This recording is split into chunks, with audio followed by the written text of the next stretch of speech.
This photo I took at Retour General Reference Hospital, and at the time I visited, you can see here from the whiteboard, a lot of the injuries, and particularly a lot of the surgical procedures, were aimed at treating ballistic injuries.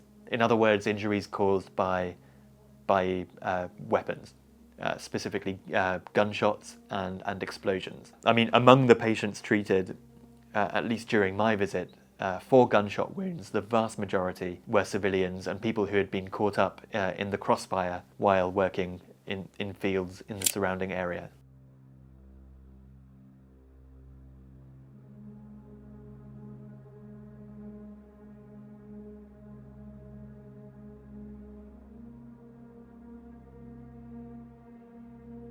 "2025 saw a major evolution in the fighting when the M23 armed group took and controlled the cities of Goma and Bukavu in a lightning offensive which caused quite a substantial loss of life." The M23 is an armed group which has existed for a long time, but 2025 really saw them expand their territorial reach, notably in North and South Kivu.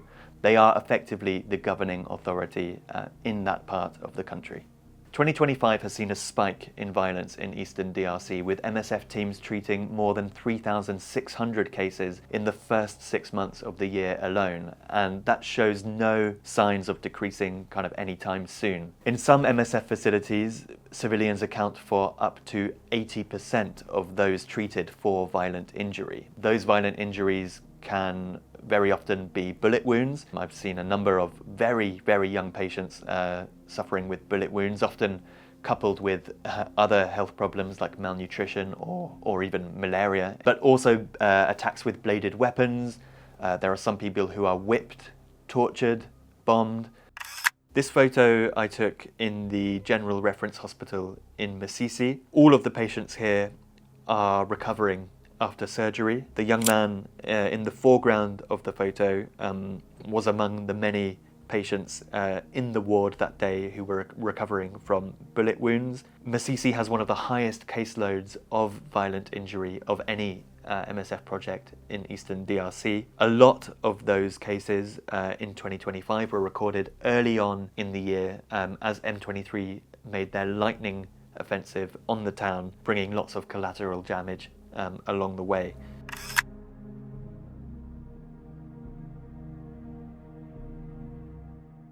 This photo was taken by one of the MSF staff working at the Masisi General Reference Hospital at the beginning of the year. The territory itself has been contested for years, and at the start of the year there really was quite heavy fighting. The project coordinator counted at one point more than 10,000 rounds being fired every single hour. And amid this intense fighting, much of the population of Masisi town fled and sought refuge in the hospital and also at the MSF base. As you can see, there were people absolutely everywhere. Unfortunately, one MSF radio operator was killed by a stray bullet, while another MSF staff member was killed at his house during fighting in Masisi.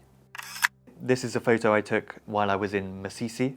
This was many, many months after the taking of the town itself, but it remains incredibly close to the front line. You can see that building in the middle is the Masisi General Reference Hospital. In the background you can see hills, and on these hills there are armed groups known by the catch-all term Wazalendo.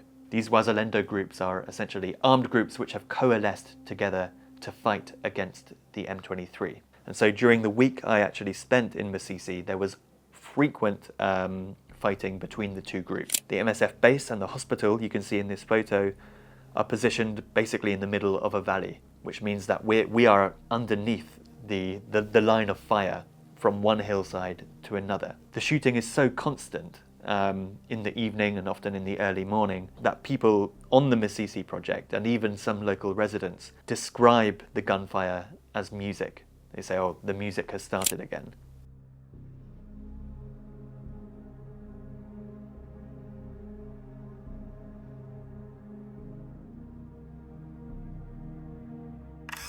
This woman is a survivor of these massacres.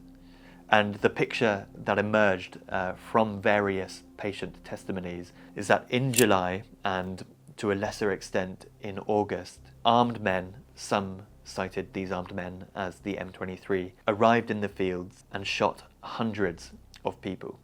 The men were shot, subsequently decapitated. The women and children, for the most part, were rounded up and taken to the side of a river where they were shot. There were a number of survivors, mostly people who jumped into the river before they could be shot, managed to make it to the other side.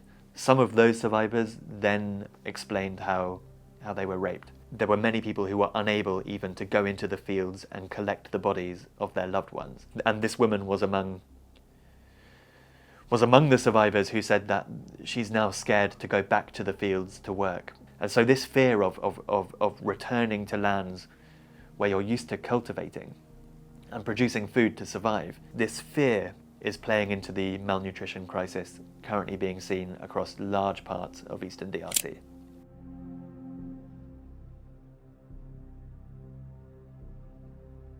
One of the findings in Goma, at least, is that really nowhere in the city or the surrounding areas is safe for women, whether at home, whether at work, whether in the fields, kind of collecting food or out looking for firewood. Women frequently fall victim to sexual violence, and survivors have told our teams that in most cases the perpetrators are weapon-carrying men. And the circulation of arms, the widespread context of insecurity are both factors that play into the sheer scale of sexual violence in eastern DRC. MSF does a certain amount of work through its kind of community engagement networks to try and overcome some of this stigma faced by survivors of sexual violence. But there definitely is still stigma.